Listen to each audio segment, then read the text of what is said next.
Welcome back everyone. We are here now in going to Tubi, South Cotabato. We're going to a friend's house kasi birthday niya. Naimbitahan kami mga co-workers. At ayan nga, nakarating na kami sa venue. This is the La Uma. Ayan, napakaganda ng lights nila. Paggabi ang ganda. Marami din silang kubo. For cheap lang. 350 yata.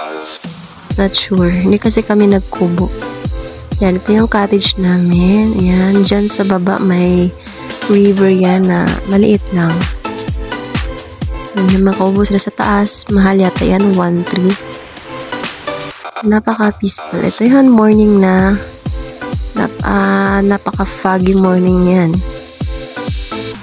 Yan, ang ganda. Tsaka very fresh air. Tsaka lamig dyan para ding baggy type.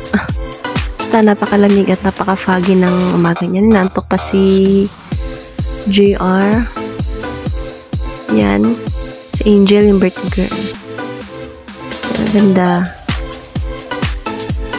Napakaganda ng morning talaga.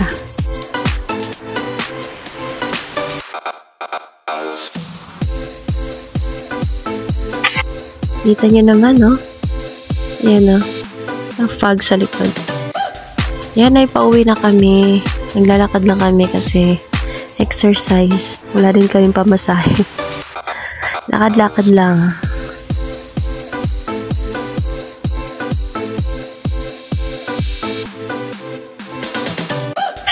Pag naglalakad ka kasi may enjoy mo yung view at yung fresh air.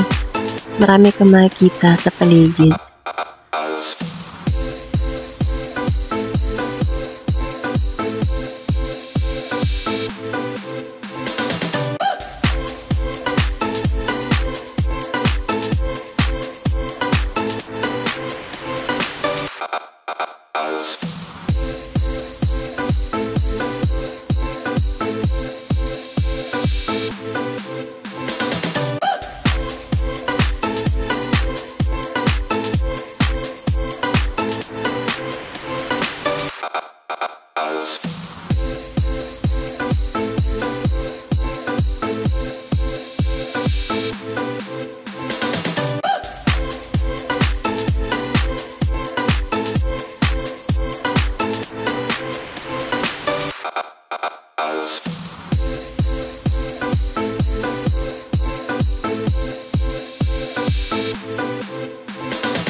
Yan, pauwi na kami nito.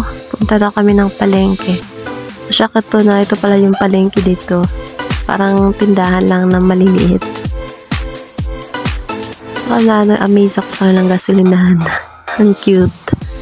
Yan, may tricycle na at kami ay sasakay na papuntang highway. Yan, thank you so much kay Angel ang birthday girl sa pag-invite namin ito sa Pulonuling, South Cotabato. Thank you.